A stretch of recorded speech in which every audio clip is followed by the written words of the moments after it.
Hello my dear students and welcome back to our maths lecture.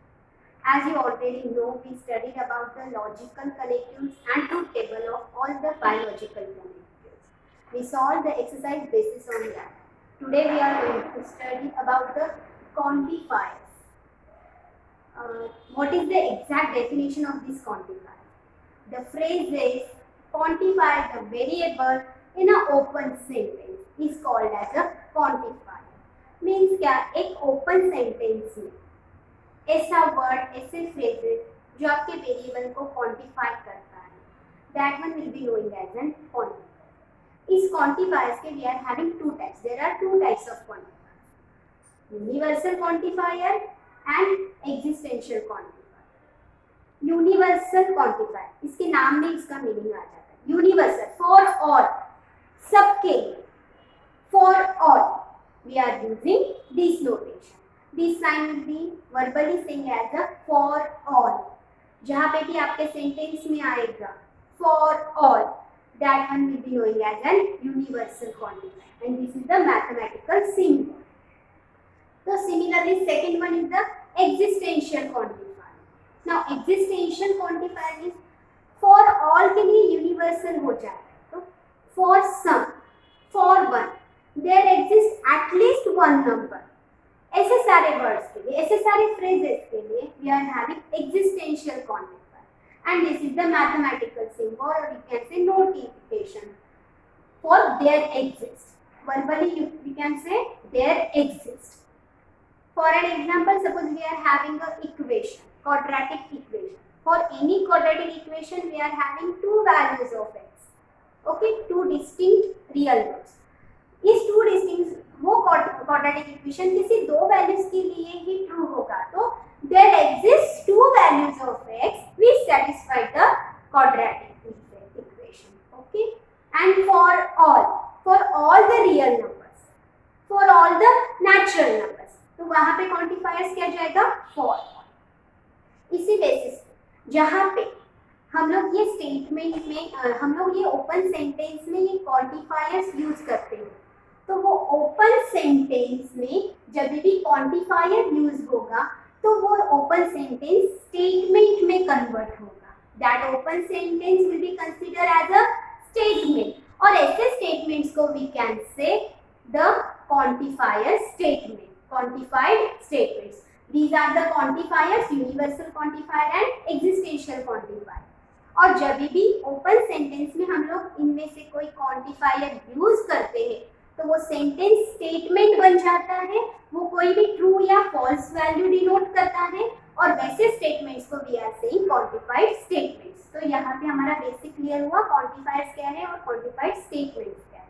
तो इसी के basis पे we will start with our next exercise, that is exercise 1.6.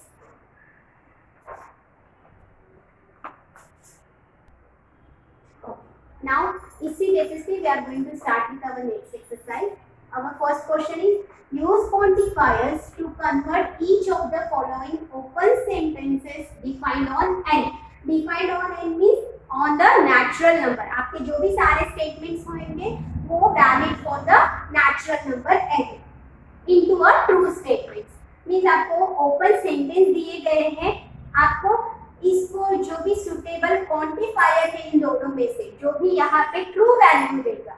अगर आप यहाँ में ट्रू दोनों में से कोई भी क्वांटिफायर यूज करते हो तो एक क्वांटिफायर के लिए आपका स्टेटमेंट ट्रू हो जाएगा, और अगर आप नेक्स्ट वाला क्वांटिफायर यूज करते हो तो आपका स्टेटमेंट फॉल्स हो जाएगा. तो उन्होंने यहाँ पे मेंशन किया है कि ट्रू स्टेटमेंट में आपका क्वांटिफायर वैल्यू डिनोट करे, ऐसा क्वांटिफायर आपको यहाँ पे यूज करना है.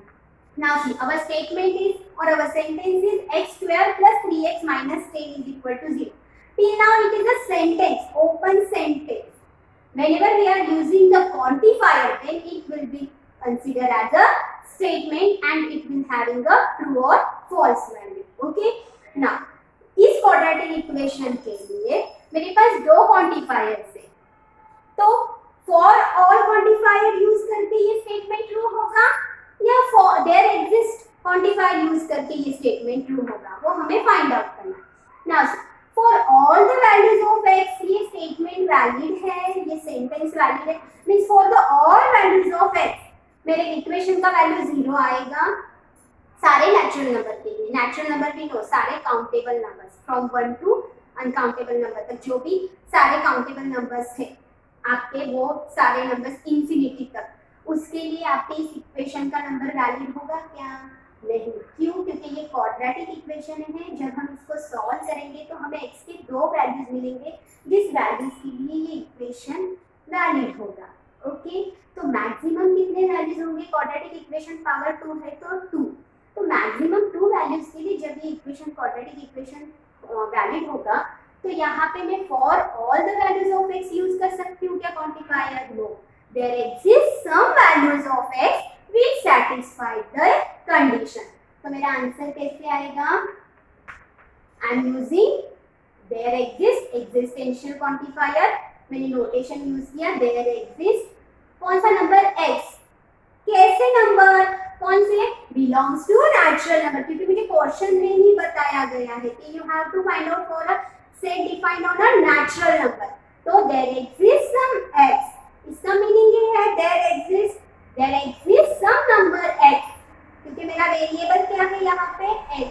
मेरा डेफिनेशन वही होता है, the phrases quantify the variable, the phrases quantify the variable belongs to natural number. कैसा? ये नंबर कैसा है? Such that which satisfy the equation x square plus 3x minus 10 is equal to 0. Understood? Now this is my true value, my statement will become a true statement.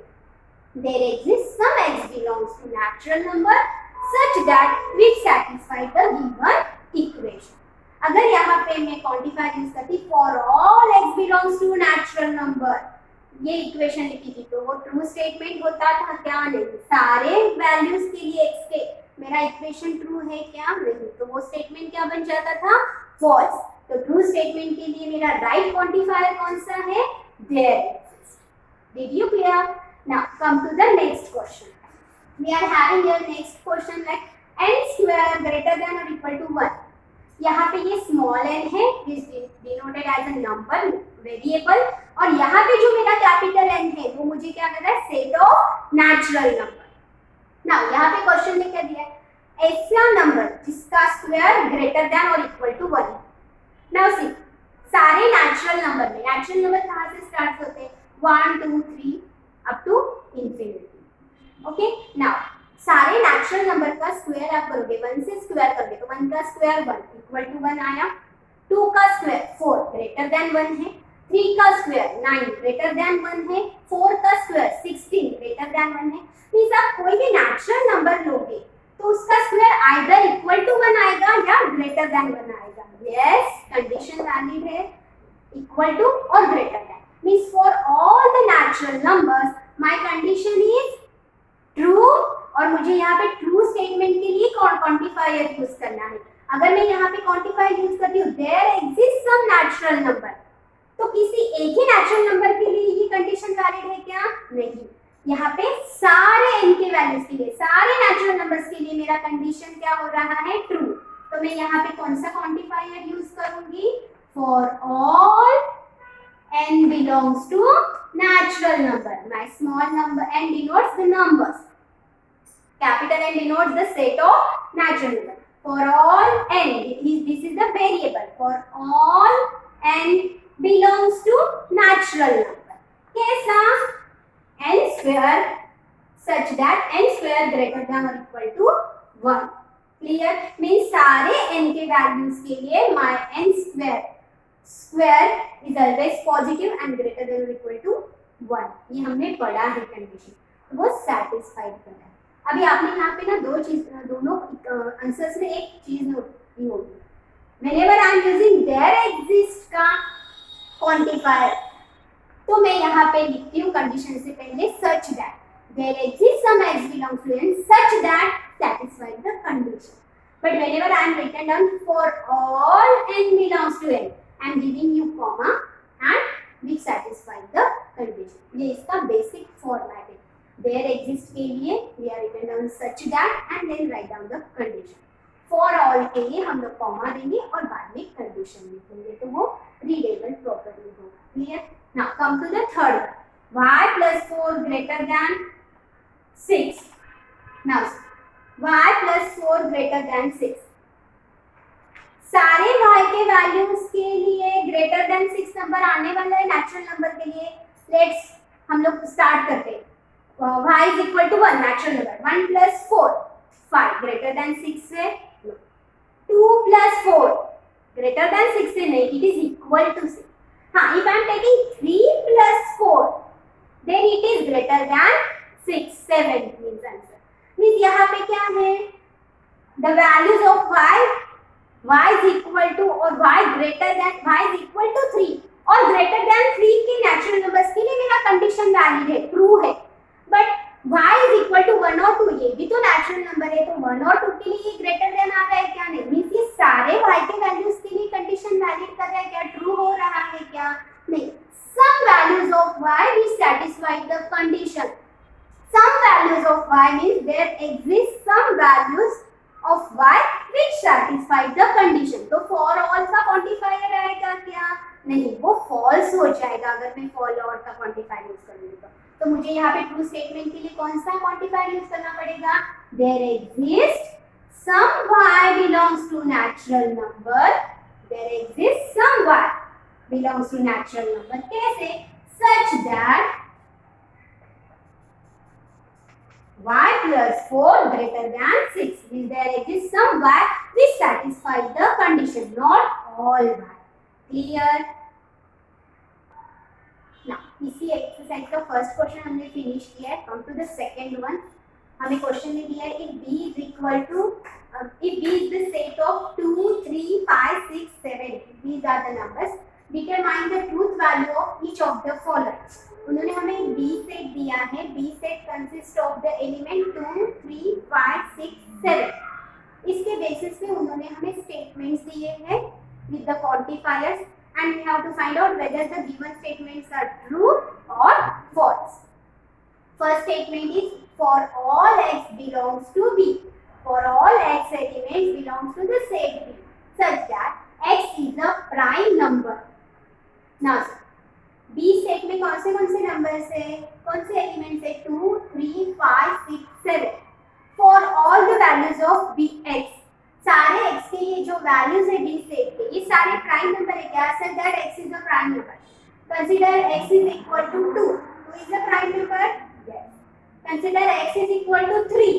Yes, it is a prime number. x is equal to 5. It is a prime number. x is equal to 6. x is equal to 6. 6 is a prime number. तो prime number क्या होते हैं? जो 1 से और खुद के number से डिवाइड होते हैं. तो 2 1 से और खुद के नंबर से डिवाइड होता है, अदर किसी नंबर से ये डिवाइड भी होता है. Similarly 3, similarly 5. But if we are considering the 6, it is divisible by 1, 2, 3 and 6. Yes और नो? तो ये प्राइम नंबर है क्या? नहीं, this is not a prime number. 7 is again a prime number. तो फॉर सारे x के वैल्यूज के लिए, for all x values the condition is not satisfied. 4 values के लिए ये कंडीशन सेटिस्फाइड हो रहा है, but when we are taken x is equal to 6 the condition will be not satisfied. तो इसके लिए ये क्वांटिफायर सही है क्या? नहीं. If you are written down here, या हमें स्टेटमेंट होता there exist x belongs to b such that x is a prime number. वहां पे कुछ x के ऐसे वैल्यूज है जो प्राइम नंबर है, तो मेरा क्वांटिफाइड स्टेटमेंट सही होता था. बट यहाँ पे मेरा क्वांटिफायर फॉर ऑल है. फॉर ऑल के लिए ये कंडीशन सेटिस्फाइड नहीं होता है, तो स्टेटमेंट का वैल्यू क्या है? False. Understood? Now come to the second question. There exist n belongs to B. This n element belongs to B such that n plus 6 greater than 12. n plus 6. Now there exists means there exists some x, some n. कुछ n के numbers होंगे जो ये condition satisfied करेंगे. सारे कर रहे हैं क्या? देखो, when I am putting n is equal to 2, 2 plus 6 is not greater than 12. Yes, 3 plus 6 9 होता है, it is not greater than 12. 5 plus 6, it is 11, which is not greater than 12. 6 plus 6, 12, which is equal to 12 but not greater than 12. मुझे यहाँ पे क्या बोला है, strictly greater than 12 होना चाहिए. तो remaining last one number देखिए, if n is equal to 7, 7 plus 6, 13, which is greater than 12. Means there exists at least one element which satisfies the condition. और यहाँ पे मुझे वही बोला है, there exists some n belongs to b. तो there exists some n बोला है जो कंडीशन सेटिस्फाइड करे, तो ये क्वांटिफाई मेरा क्या हो गया, ट्रू हो गया. अगर यहाँ पे होता for all n belongs to b, तो सारे n के लिए ये कंडीशन वैलिड है क्या, नहीं, तो मेरा स्टेटमेंट क्या हो जाता था, false. But there exist some values of n which satisfied the condition, तो स्टेटमेंट क्या हुआ, true. Understood. Similarly, come to the third one question. For every y belongs to b, for every y element belongs to b, y minus 5 belongs to natural numbers. Okay, now see, let's cross check कि ये quantifier सही है या गलत. Okay, now put y is equal to 2. पहला number, पहला element मैंने put किया, y का value 2 minus 5, 2 minus 5 minus 3. Minus 3 is a natural number? No. Natural number कौन से हैं? 1 से लेके countable numbers. तो 1 से लेके 1, 2, 3 up to infinity. These are the natural numbers. Okay? These are the natural numbers. Okay? Now see, y is equal to, यहाँ पे आंसर क्या है? If I am putting y is equal to 2, my answer is minus 3. Minus 3 is not belong to natural number. Satisfied हो रहा है मेरा condition? नहीं. Come to the second one. Y is equal to 3 put करो. 3 minus 5 again minus 2. Minus 2 is an integer. This is not the natural number. So minus 3 does not belongs to natural number. 5 minus 5. Third number लेंगे. 5 minus 5 is 0. 0 is a whole number. तो ये natural number में आते हैं क्या? नहीं. Natural number कहाँ से start होते हैं? 1 से. तो 0 भी नेचुरल नंबर नहीं है. मींस इन 5 में से 3 तो ये कंडीशन सेटिस्फाइड कर ही नहीं है.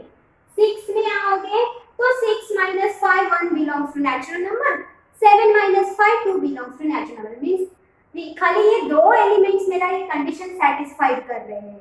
तो यहाँ पे अगर होता क्वांटिफायर्स कि there exist some y belongs to b which satisfied the condition, तो ये स्टेटमेंट क्या हो जाता था, ट्रू. बट उन्होंने क्या दिया है, for all the values of y the condition is satisfied, which is not possible. सारे y के वैल्यूज के लिए ये नेचुरल नंबर से बिलोंग ही नहीं कर रहा है. ये तीनों एलिमेंट नेचुरल नंबर से बिलोंग ही नहीं कर रहे. तो फॉर ऑल क्वांटिफायर्स राइट है क्या, नहीं. तो ये स्टेटमेंट का वैल्यू मुझे क्या दे रहा है, false. Understood. Here we finish the exercise 1.5. Now let's study our next concept, that is statement pattern. और इसी के बेस पे अपना पूरा आगे का एक्सरसाइज है. we have to find out the tautology, contradiction, contingency and so. Exactly ये स्टेटमेंट पैटर्न क्या होते हैं वो पढ़ेंगे. Now let p q r be the simple statements. Individual statement में जनरली ये वर्ड यूज करते हैं. सिंपल स्टेटमेंट्स है मेरे पास p q r and so on. I am having a simple statement. If a compound statement formed by the simple statements by using logical connectives, one or more logical connectives, then that term will be known as a statement pattern. तो मैंने exactly क्या बोला कि if I am having a simple statement, individual p q r s, जब मैं इनको compound statement में form करूंगी तो ऑब्वियसली कंपाउंड स्टेटमेंट में क्या करते हैं, हम एक या एक से ज्यादा सिंपल स्टेटमेंट को लॉजिकल कनेक्टिव से कनेक्ट करते हैं, वन और मोर. ओके, तो उन्होंने भी वही बोला है कि एक या एक से ज्यादा लॉजिकल कनेक्टिव्स को यूज करके जब आप सिंपल स्टेटमेंट्स को कंबाइन करोगे, कनेक्ट करोगे और आपको एक कंपाउंड स्टेटमेंट मिलेगा, उस स्टेटमेंट को हम बोलते हैं स्टेटमेंट पैटर्न. ओके, ना ये स्टेटमेंट पैटर्न में कैसे एग्जांपल्स आएंगे, कैसे स्टेटमेंट्स पैटर्न्स मिलेंगे. For an example, I am having two individual statements or simple statements p and q, and again I am using a logical connectives with negation q. Okay, now I'm having a simple statements. I'm forming a compound statements by connecting them using a two or one or more logical connectives. जब मैं one or more logical connectives से मेरे simple statements को combine करती हूँ, तो जो compound statement मुझे मिलता है, ऐसे statements को we are saying statement pattern. Clear? इस statement pattern के बाद we have to draw the truth table और we have to prepare the truth table. ऐसे statement pattern का हमें truth table बनाना होता है. जैसे आपने देखा होगा, मैंने आपको पढ़ाया इसके पहले लेक्चर में, हमने truth table पढ़े हैं, लेकिन कौन से? लॉजिकल कनेक्टिव्स से. P and Q, negation P, P और Q, P implies Q और P double implies Q. हमें इसके ही truth table पता है, but at a time if we are having P and Q implies negation Q, तो ऐसे statement pattern के हमें ट्रूथ टेबल खुद से प्रिपेयर करने, we have to follow. Now, ऐसे okay, we have to follow some rules to prepare the statement pattern. जैसे इस स्टेटमेंट पैटर्न की मुझे ट्रूथ टेबल फाइंड आउट करनी है, तो उसके लिए उन्होंने हमें एक बेसिक 3 चीजें बताई है जो हमें ध्यान में रखनी है. तो सबसे पहले क्या है कि यहाँ पे ऑर्डर, जैसे मैंने ट्रूथ टेबल पढ़ाते टाइम ही ये टर्म लिखा था कि 2n का formula we have to follow. So for an example 2n is the number of statements, number of simple statements. For an example यहाँ पे मेरे कितने स्टेटमेंट्स है? Only 2. p q, negation q is the logical connection, implies negation q is again an logical connection, p and q ये भी logical connection है. तो individual simple statements मेरे पास इस स्टेटमेंट पैटर्न में कितने हैं? ओनली 2. तो 2 कितना है answer? 4. Means I am having 4 values of the statement, 4 possible values. For an example t t f f t f t f. Clear? पहला, सबसे पहले मुझे यही बात याद रखनी है. अगर मेरे पास 3 इंडिविजुअल स्टेटमेंट्स है तो यहाँ पे क्या आ जाएगा? 2 and once we got 2 तो वो कितना आता है? 8. तो 3 स्टेटमेंट्स के लिए again I am having 8 possible values. वो चारों ट्रू, चारों फॉल्स, फिर 2 ट्रू 2 फॉल्स सेकंड स्टेटमेंट की, और थर्ड स्टेटमेंट की ट्रू फॉल्स ट्रू फॉल्स. वो हम आगे पढ़ेंगे वो सब सारी चीजें. क्लियर? तो सबसे पहली बात हमें यही याद रखनी कि इंडिविजुअल स्टेटमेंट्स कितने हैं मेरे पास, एंड 2n के फॉर्मूला से उतने पॉसिबल मेरे पास ट्रूथ वैल्यूज आएंगे. These are the possible truth value. Okay, now come to the second one. Second उन्होंने मुझे क्या बताया है कि m plus n कॉलम्स होते हैं. अभी ये m plus n कॉलम क्या है? n तो you know, जो मैंने यहाँ पे बताया, n is the simple statements you are having. आपके स्टेटमेंट पैटर्न्स में कितने इंडिविजुअल स्टेटमेंट्स है, कितने सिंपल स्टेटमेंट्स है, वो आपका क्या होगा? n.